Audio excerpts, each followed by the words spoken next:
Good morning, everyone. Good morning, good morning, good morning. Welcome to the Calvary Devotionals.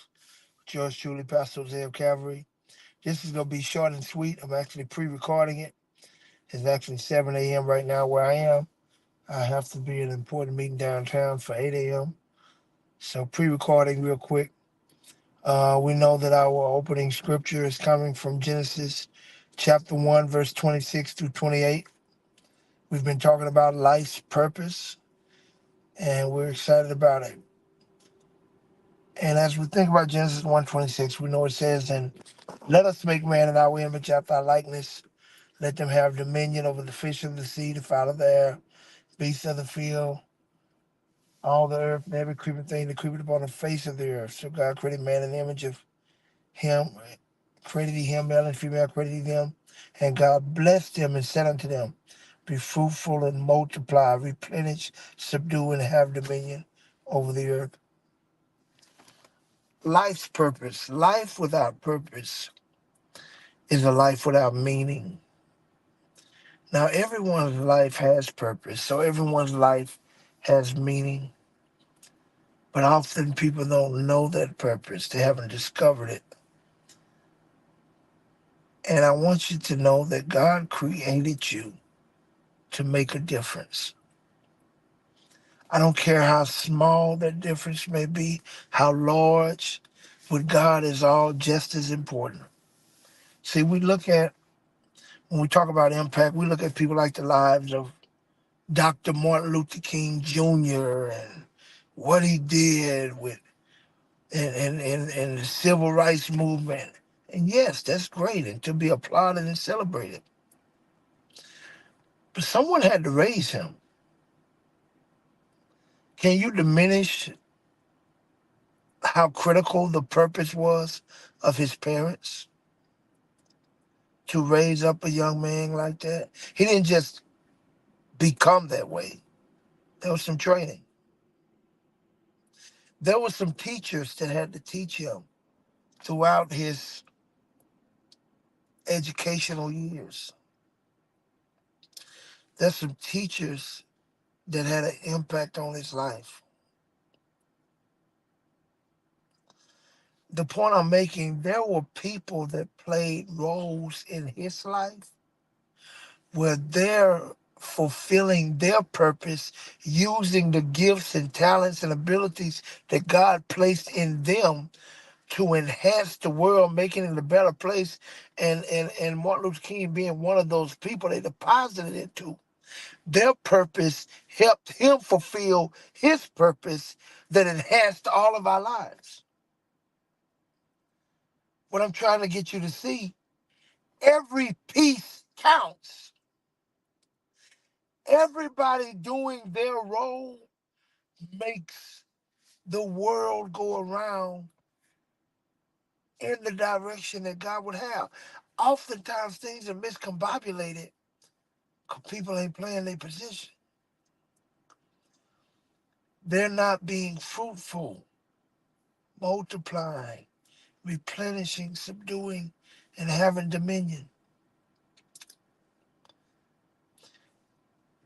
God put Adam in a garden, but he gave him dominion over the world. Don't miss this. He placed him in a garden, but he gave him dominion over the world. The garden was the prototype, if you will, of what the world should have been. See, if he be consistent in taking that garden that God gave him, being fruitful, so all of that garden produces fruit, then multiplying it by replanting with the seeds from the fruit the garden produced, then he will begin to replenish, refill his environment with this garden, distributing it. So now it becomes a field, and if he continues this process, he begins to subdue. It begins to take over all of the earth, where ultimately he's having dominion because the whole earth was ultimately to look like their garden. He just failed in the early stages. But that's a great picture of what God has always been trying to do. And imagine this. Imagine if all the people of God utilize their God-given gifts, talents, abilities, ideas, dreams, creativity to be fruitful for God, to enhance the lives of others, and then begin to multiply that, sharing it with as many people as they could, and then begin to replenish it, creating a system that distributes that goodness throughout the world. And then we all begin to subdue. That's when God's children would really operate in the dominion He ordained us to. So let it start with you. Ask yourself every day, what fruit did I produce today? How did I utilize something God gave me to be a blessing on this planet? What kind of steward have I been being over my gifts, talents, abilities, dreams, ideas, and creativity? And if I did do it to one, have I multiplied it? And then have I created some type of system with it that can help even more people? Watch this. Let me give you an example of replenishing. I teach, so I taught one person. Then I multiplied it, and I taught a room full of people. Now I'm replenishing it because on this platform, it's being what I'm teaching can be distributed to so many others. This is the process. Let God use you to make this world a better place. Operate in your purpose, in your meaning. But preacher, what if I don't know what it is? Don't make it that difficult. God will give you opportunities. Whatever thy hand findeth to do, do it.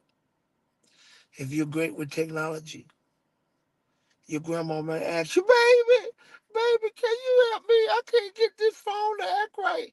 Instead of you saying, oh, grandma, it's not that hard. I don't have time.